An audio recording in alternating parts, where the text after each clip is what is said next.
आपने कहा मोदी जी की गारंटी, आपके घोषणा पत्र में ना तो महंगाई का कोई जिक्र है ना बेरोजगारी का कोई जिक्र है। प्लीज आप एक्सप्लेन कर पाए, किसानों की एमएसपी तक का कोई जिक्र नहीं। महंगाई की बात हम आप कर सकते हैं, हम आप कितनी बार चाहे दिन रात कर सकते हैं जी, महंगाई का जिक्र क्यों नहीं है? जब 2014 में आपने कहा बहुत हुई महंगाई की मार अब की बार मोदी सरकार, बहुत हुई पेट्रोल डीजल की मार अब की बार मोदी सरकार, तो महंगाई का जिक्र क्यों नहीं आपके घोषणा पत्र में? हमने जो उचित समझा हमने अपने घोषणा पत्र में रखा और हम चुनाव अच्छा, तो मतलब महंगाई जरूरी है ही नहीं आपके लिए अब? चलिए ठीक है, बेरोजगारी का जिक्र क्यों नहीं किया आपने?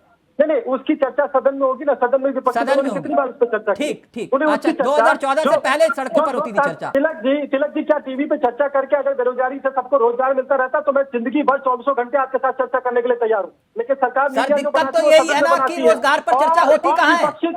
सर दिक्कत तो ये है, बेरोजगारी पर चर्चा होती कहाँ है?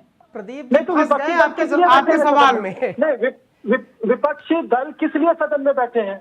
सर विपक्ष मतलब विपक्ष सवाल उठाएगा तभी बेरोजगारी मुद्दा है।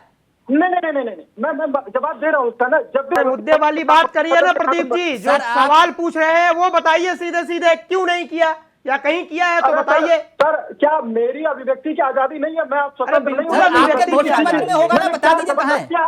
जैसे आपने बता दिया एकदम प्रिसाइज की 400 सीट जीतेंगे, वैसे ही सवाल बता दीजिए जो एंकर पूछ रहे हैं, एकदम प्रिसाइज आंसर बता दीजिए। कहाँ लिखा है? बता देंगे ना, हम ये चुनाव लड़ने निकले हैं, हम लोकतांत्रिक ठीक है सर, किसी को सेटिस्फाई करने के लिए नहीं निकले। नहीं आप मुझे तो जस्टिफाई करेंगे सर, आपको जनता को करना है सर, मैं तो सिर्फ सवाल पूछने वाला हूँ। मैं केवल देख रहा था कि प्रबुद्धता देख रहा था कि सवालों को हैंडल कैसे किया जाता है। नहीं बोल पा रहे हैं तो हम क्या करें?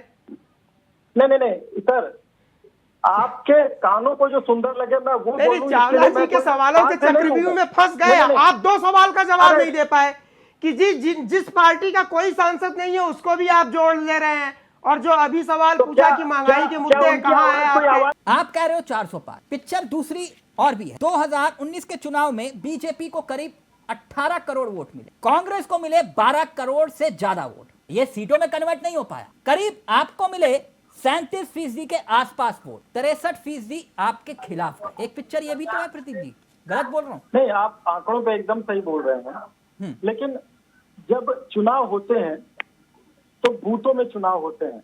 नहीं, एक सच तो ये भी है सर, 63% आपके खिलाफ वोट पड़े थे।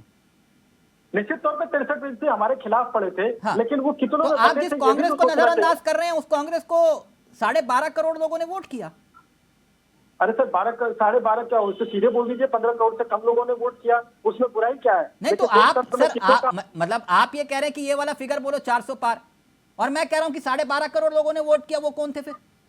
मैंने एक बात शुरू में बोली कि कोई भी व्यक्ति या कोई भी राजनीतिक दल जब वो अपनी रणनीति बनाता है, चाहे वो कॉर्पोरेशन लेवल के, चाहे वो सर आप मेरे सवाल को गोल क्यों कर रहे हैं? मैंने आपसे पूछा किस राज्य में आप बढ़ रहे हैं, ये तो बता दीजिए। मैंने तेलंगाना, मणिपुर में कितनी सीटें आ रही हैं आपको? मणिपुर में 2 ही सीटें और दोनों आ रही हैं।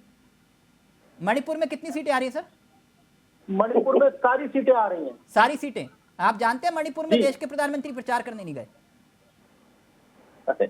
सर देश के प्रधानमंत्री कहां प्रचार करेंगे?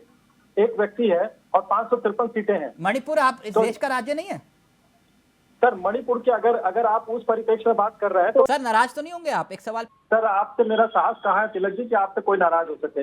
नहीं प्रदीप जी, क्योंकि आप कह रहे हो कि अब की बार 400 पार। आप एक केसरगंज में तो प्रत्याशी फाइनल नहीं कर पा रहे हो। आप उनसे कह रहे हो कि अमेठी और रायबरेली बता दो। समय आने दीजिए। नहीं समय तो वही तो कह रहा हूं सर। कौन रोक रहा है आपको केसरगंज में? फिर आप कह रहे हो 400 पार, केसरगंज में आपकी सांसें अटक जाती है, क्यों? ब्रिजभूषण से डर लगता है क्या?